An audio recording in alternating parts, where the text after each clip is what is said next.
Okay, so here's my native file. Open this up in Photoshop. Couple things I want to just go over real quick. For this assignment, what you're going to want to do is cut this white background out. So when you edit your spreads and you have different backgrounds or whatever you're going to do with the background elements in your spreads, you're going to want to be able to see that. You're not going to want to be able to. You're not going to want to place shoes and have this obnoxious box around it, right? So the first thing you're going to want to do is figure out what is the best selection tool to use to separate these shoes from the background, okay? So I'm going to just do this magnetic lasso. There's a couple different ones you can do. I'm going to use the magnetic lasso right now and just kind of work with it, okay? So the contrast is really great between the background, which is the white, and the shoe itself, which is this many dark colors. And then I can kind of trace this thing like that. Kind of messy though. If I was patient enough, I would just trace the whole thing like that. But it's not quite getting there. Remember my quick mask mode, I'll just go down here and click it and see what I actually have selected, and it's kind of really rough around the edges here. So maybe that's not the best way to do it. I'm going to go back and I'm just going to actually take my wand and just click the white and see what I have going on here. So when I put my quick mask mode to see what I have selected, I can see here that there's a little bit of this piece that got covered of the shoe. Photoshop is looking at this very light gray and saying, this looks close enough to white to that, I'm going to select it. Okay, so that's fine. I can actually work with that. That's fine. So I'm going to turn quick mask mode on. And I'm going to look at the rest of the shoe and make sure, yep, I have a little spot there, right? So that's fine. Next thing I can do is figure out, okay, now how do I deselect what's selected here to clean this selection up? I'll just go into my pen tool. So I'll press P for the pen tool, otherwise it'll just be picked up right here. And then I'm just going to kind of trace, you know, the pieces that I want. So again, there's many ways to select, right? I could have gone in my quick mask mode, and let me just finish this selection here. So I'll go into the pass palette when I close my loop here, and then what I want to do is subtract from the current selection. Now I'll go into my quick mask tool and then see I have a cleaner edge. Otherwise, what I could do, and another way to deselect something here, spacebar move, is just use the eraser in the quick mask mode here, and then just kind of clean that up. Make sure that I'm at 100% in this case because I don't want any kind of transparent selection there. And then that's it. You can see down here that this shadow of the shoe is real rough, right? That's okay. I'm going to use a layer blending mode to show you how we can just solve that problem. So all things equal, I'll just hit delete with my move tool selected to delete everything. Deselect, and then now I have this on the background. Okay. Next, what I want to do is actually let me do a save as, and let me place this in InDesign as we're working through it.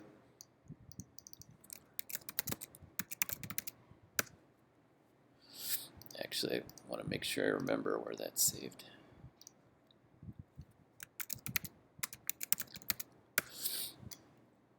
Okay. All right, so I'll go back into InDesign. Let's say I want my background here to be yellow. Just to make the shadow show up a lot more. and we'll go through all this too. But essentially, I have my shoe here, right? I'm going to, well, basically I'll just start from scratch. I'll file and place it. So in InDesign here, I'm going to go File, Place, navigate to where my shoe sample image is, right? I'm going to grab it, kind of have my preview thumbnail here ready to kind of plop in. I'll just click, and it's going to place it at full size, okay? So there's a lot of,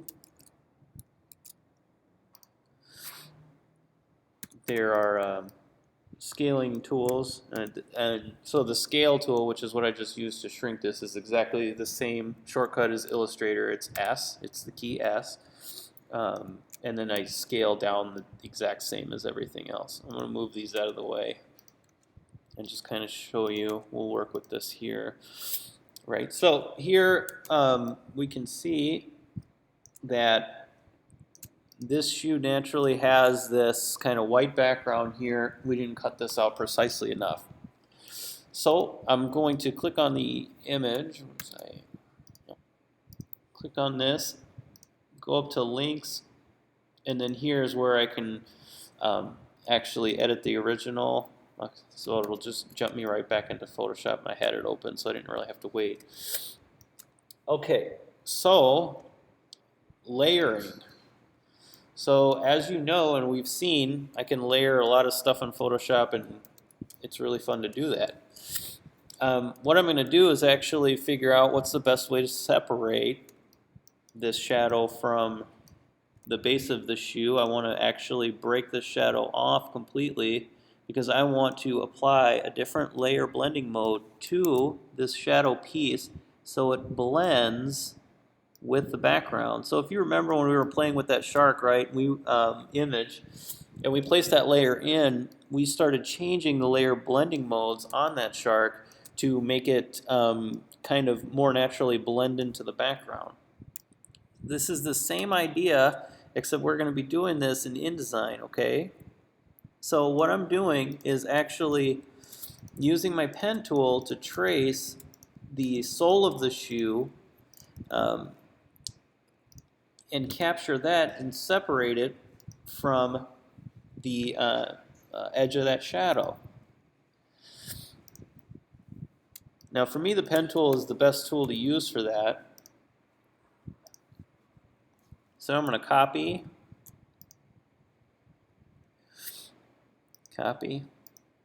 Oh, I have to select my shoe layer here. Now I have pixels to copy. And then I'm going to edit and then paste special, paste in place. Okay. Let me go back. Select this again, this work path that my pen tool, it's still saved that path and I can still use it until I create another path, and it's housed in my paths palette. I'm just going to delete the shadow from the shoe layer. So I have two layers here. I have the shadow on its own layer and I have the shoe on another. So let me nudge this shadow up a little bit. So if I turn the shadow off, you can see where everything is separated, okay? So again, I'll turn this off, click the shoe again, and I'll go back. Since the soles are black and that's the closest contrast to the shadow, of course, it just makes more sense to actually pen tool this. If the soles were white, I'd probably take the magnetic lasso tool, and then I would just kind of trace between the difference of the black and the white, and then make my selection that way. And then again, so I'll edit copy, edit cut, edit cut. And then on my shadow layer here, I'll just do an edit, paste special, paste in place. So it places exactly where I copied it from. All right. Okay, so here's the other shadow too. So I have two now on their own separate layers I can turn on and off. All right. So let's save it. Now I'm going to go back into InDesign here.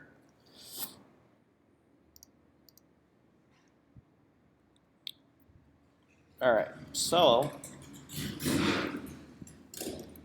with my shoes selected here, InDesign allows you to take the properties of the PSD file in Photoshop and use them in InDesign too without actually opening Photoshop. Let me show you what that means. So let me zoom in on this shadow real close so you can see it on the screen better. So I can actually turn layers from a native Photoshop file on and off in InDesign. Let me show you how to do that. Click the image, and I'm going to go to Object and Object Layer Options. So you remember how we kind of named these layers in Photoshop? Well, all of the names of the Photoshop layers are coming into InDesign. So InDesign is reading the PSD file, placing it in the document, and actually reading the individual layers within. So now, with my preview box checked, I can turn off the shoe layer and just see the shadow. I can turn off the shadow layers and just see the shoe. I can turn everything off, which I probably never want to do, and go from there. So what I'm going to do is actually turn off the shoe layer and then hit OK. Next, what I'm going to do is keep that shadow layer there, and then I'm going to do a copy. So I'm going to do a Command C.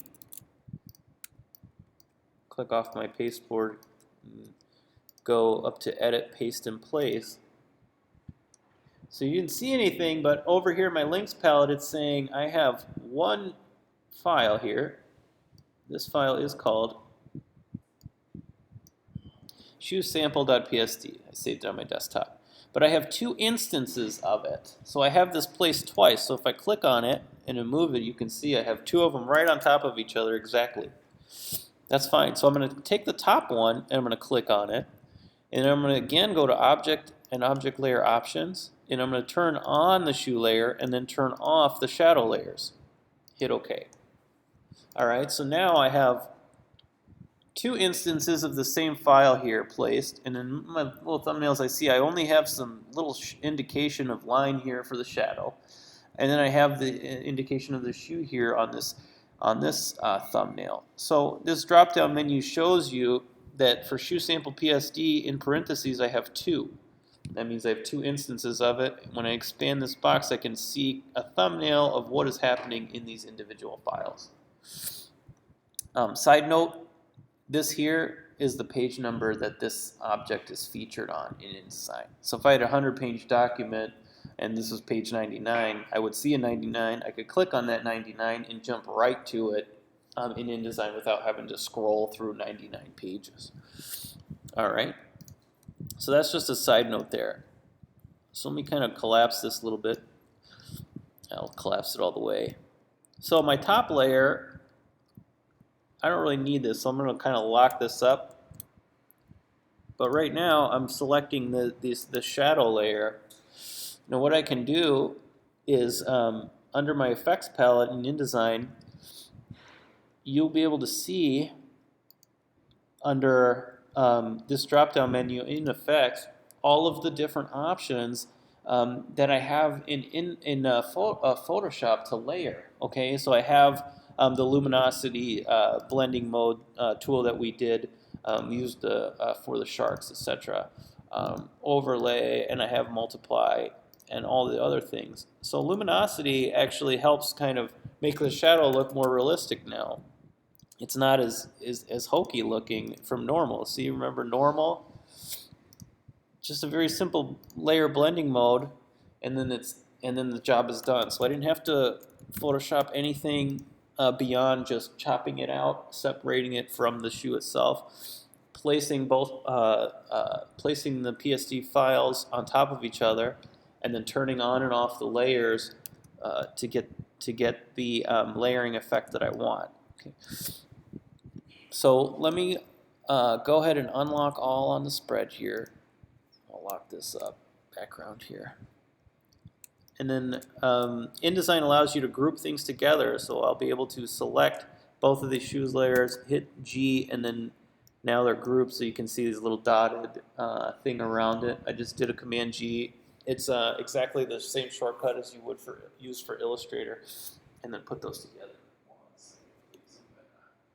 I'm going to close this door because the breeze is really cold. All right. Okay. All right. Now we're going to get to the piece where you're going to care about the most for your shoe catalog spread. So keeping your shadows and separating them is pretty nice. It makes it really nice and professional looking.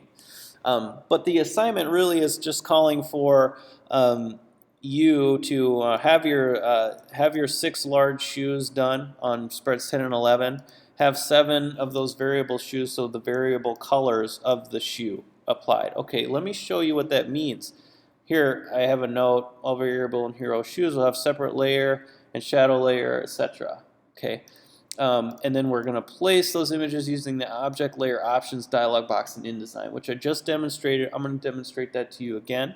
And I'm also, not today, but I'm going to go over how to do all of these things as well, okay, at a later time. So let's go back to the file that I want to edit, okay? So I'm in InDesign here. I just want to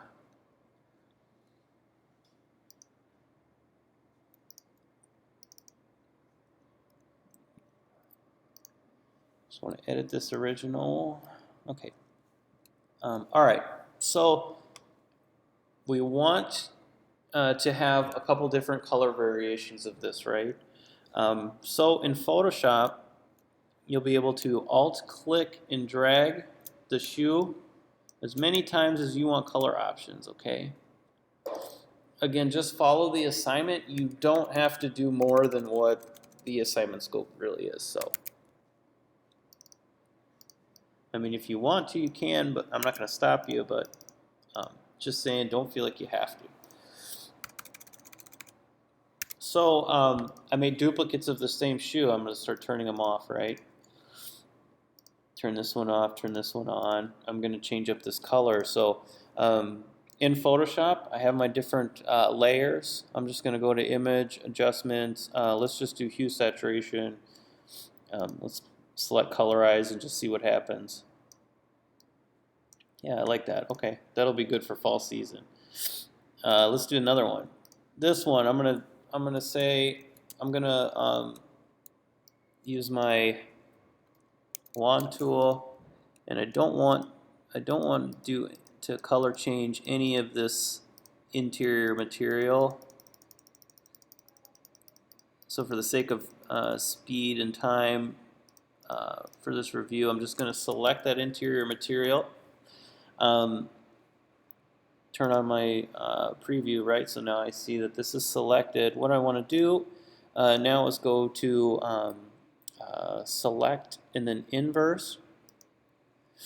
Now, when I go to my preview again, I can see I have everything but the interior selected, and this is kind of what I want to do. So I'm going to go to Image Adjustment. Let me show you this new one. This is Color Balance. So when I select Color Balance here, I see the balance of the cyan and the red, the magenta, the green, the yellows, and the blues. So as I drag this slider, you can see that the balance is becoming more blue than there is yellow in the pixels. And so I'm actually changing the image really easily at the pixel level just by moving these sliders around. So here's another way you could kind of change up your colors of your shoe to get a completely different kind of feel. Now you notice that this piece here is not changing at all. Like the sole of it is not changing at all because it's not selected. I don't have those pixels on the layer selected.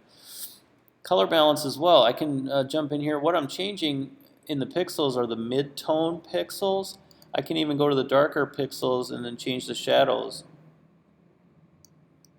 So all of the, magenta, the balance between the magenta green pixels in the shadows. And then I can vice versa do that in the highlights too. So there's another shoe.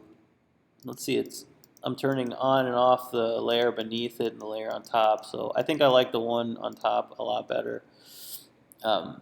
With this selection still made, right? I still have that. I still have my pixels selected here. I'm turning on and off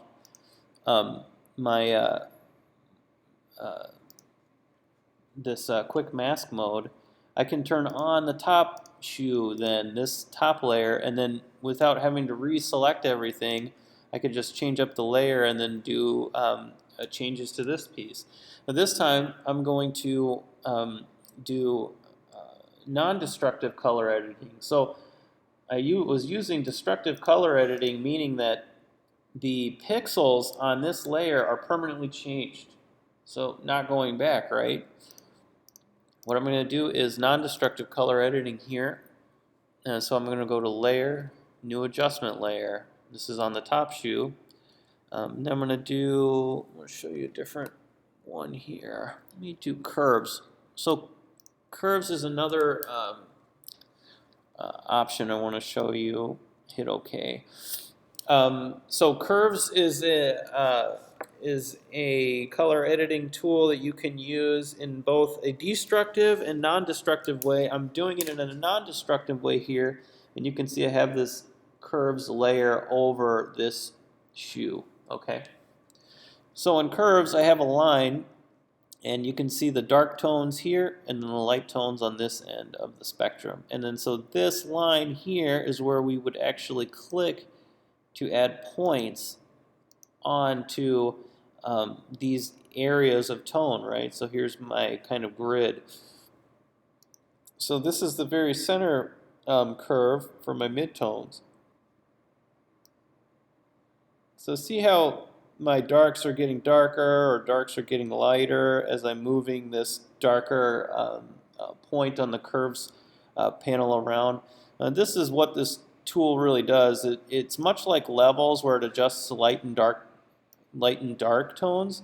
No matter what the color pixel is, if it's light or if it's dark, it's going to be tweaked here. So this just made it darker, and that's fine. So let's say I was happy with that. I'll just take this box down. Now I can actually turn this layer adjustment layer on and off to see my before and after. So it's non-destructive. I didn't really actually change the core of the pixels there in this shoe 3 beneath it. If I wanted to do more experimenting and then turn this, I can turn this curves adjustment layer off, and then with my shoe 3 selected again, I can go and try something different, right? So I can go into layer, new adjustment layer, and then try a different option here. So let me do gradient map, something crazy. So under gradient map here, my adjustment layer is creating a gradient out of the pixels that I have. So there's a lot of pre-built gradients in the gradient map properties palette. So when I hit the menu to go down, I can kind of select all these just nutty different options here. And so if I find something that's kind of close to what I'm looking for, I can sort of reverse it and see what happens, and see that maybe it doesn't work in this instance, etc. This is just something that you might want to play with in some kind of way, shape, or form. But maybe it doesn't work. What's nice is that I can actually turn it off and then start over again. I can experiment and see if it does or doesn't work. I can actually turn both layers on together to see like what that does, right? So I can layer different filters as well. So I'll keep that at that. I'll save it, and I want to do. I want to actually delete this one and do a different show you a different tool. So I'm going to duplicate this to make it a shoe 4.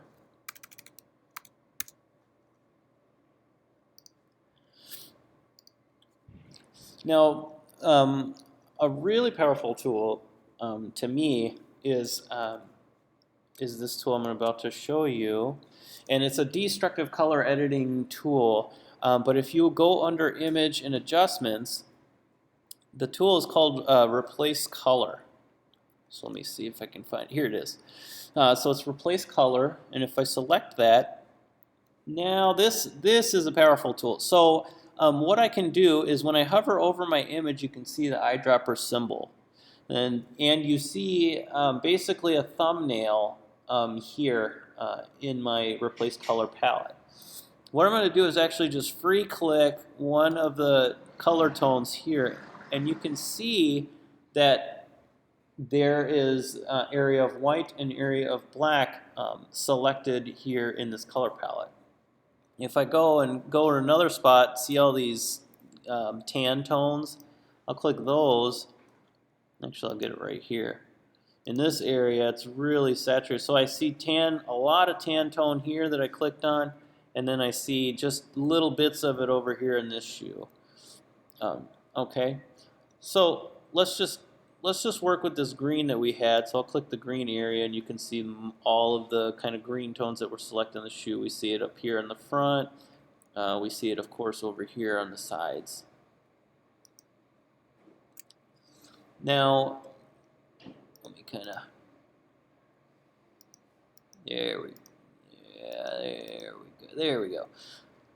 Let me get more of the green. There we go. Okay, so in this palette, I can adjust my sliders for hue here.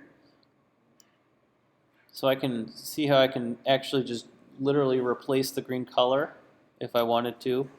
I could make it more saturated, less saturated, right? So the intensity of those green pixels can be increased or decreased. The lightness and the darkness, etc. Or I could actually literally click on this box if I want something real specific, and then I can go into this pop-up menu, this color picker menu, and drag this slider around and really have more control over the change in color tone that I'm looking for. You can see that it's not really getting a lot of that, pixel, right? It's not getting a lot of the greens. It's just kind of getting the halfway stuff. So what I would need to do now in this panel, I can hit Alt and then click the Reset button. See how Cancel turns into Reset when I hit Alt in this menu box? This is helpful if I want to start over without clicking out of the box, going back and reselecting everything. I can just hit Alt and then click Reset. That comes up right here. So I'm starting at my default again. So I'm going to click the green again. I have that selected.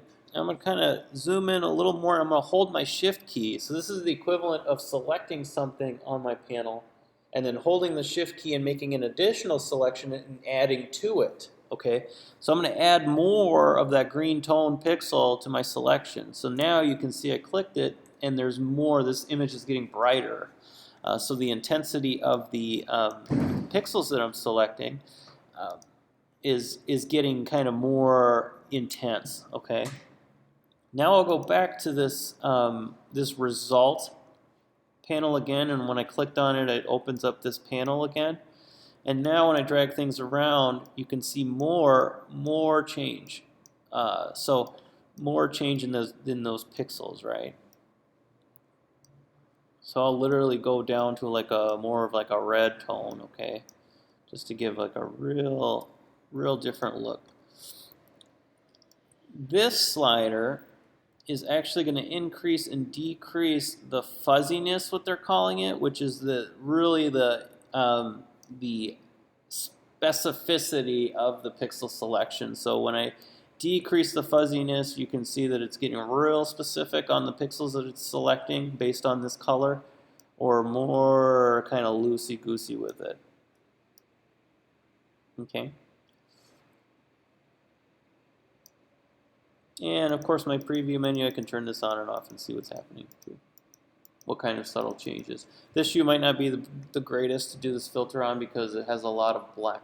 This tool does not work as well, or really at all, on neutral color tones. So your reds, or I'm sorry, your whites, your blacks, your grays are not going to be able to, you can't really use the replace color tool on those pieces. That's why when we're making all these changes, the black on the shoe literally, A, it wasn't being selected, but B, it wasn't even being effective, like really whatsoever.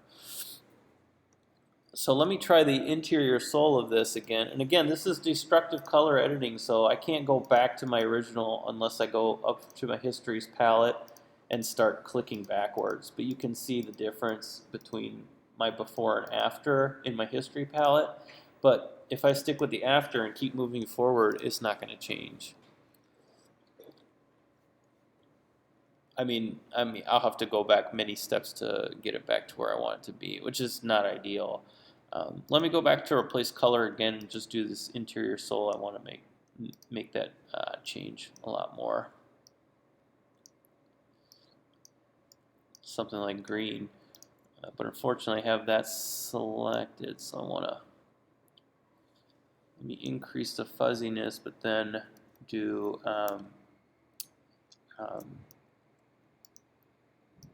kind of just click the pixels I want. You can see as I'm clicking new pixel tones, it's changing the image overall. So I'm going to stick with this, I think. In order to be more specific, I would have to actually go in here probably and just do a selection, an old-fashioned selection on this piece, and then get it like that. All right, so I'm happy. I will save. Okay, so I have a couple different layers with different effects going on here on this, and maybe I'm ready to move forward. All right, so when I jump into InDesign, it's letting me know that I have layers that have changed from the source originally when I left, so that's okay. I'll just hit OK. And it's actually previewing for me the very top layer that's on in my original Photoshop document. Let me tighten this box up a little bit. So this shoe I'm going to delete. This is my layer underneath. So remember, I have this with an effect of a luminosity over it. That's why it looks that way. I got to go to Object Layer Options, turn off that shoe layer, make sure my shadows are on, and I'll hit OK. Again, I'll do a copy, paste in place. On this image above, I'll go to Object Layer Options, turn my shadows off, turn my base shoe on, hit OK. I have my effects on that shoe layer, so I got to turn that off. So now I have one layer with the normal layering effect on top of the copy of the file with the luminosity layering effect on the shadow layer, and then with those two pieces on top of each other, I have a complete image of a shoe with a nice shadow over it. I'll group these together and then size it down, fit it into place. Okay, now what I'm going to do is actually take this group and I'm going to Command Copy Paste. So now I have a copy of the group, so hence my layers palette. I have this shoe sample, and now it's placed 4 total times. 2 for this grouping here, and 2 for this grouping here. Scale it down.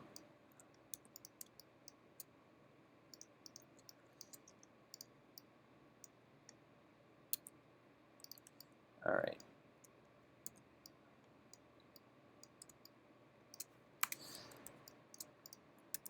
Yeah, I could tweak proportions all day. Here we go. Okay, that's better. And then I'll just do another copy. So this time, instead of just click copying and pasting, Command C, Command V, I'm just basically holding the Alt key, clicking and dragging, and then releasing, and it actually just makes a copy exactly like how you would copy a layer in Photoshop. At this point, I'm just going to double click this to target this top shoe layer here. Object layer options once again.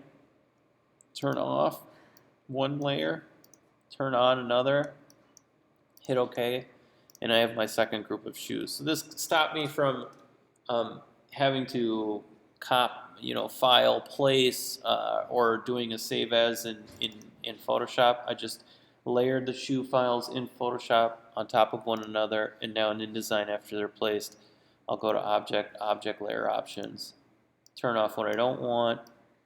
Let me put this more visible. Turn on what I do want. I can kind of, it's not showing up. Oh, that was layering. I can turn on the shoe layer 3, and then I can, remember this gradient map was my non-destructive color editing layer that I created. So if I turn the shoe underneath it on and then turn the that non-destructive editing layer on, then I can get that effect. Or I can just turn the curves one on and then turn that off and then see what the curves looks like in this preview. So I can turn this on or off and see, okay, I want to go with that, or no, I don't. Maybe I just want to go with the very top shoe that I did. Okay. So I'll go with that. And so even though these look very, very, very similar, I can tell because this interior piece of the shoe is different. That qualifies as being, something that's edited. Typically, I would take my favorite one and make it the biggest. So I like this one the best. So I would do that one to make it larger, and then make the smaller one. So this is the hero shoe. So in the assignment, I refer to the 6 hero shoes. Those are the big ones. The other shoes in the assignment, I call them variable shoes. Those are the smaller ones. Does that make sense?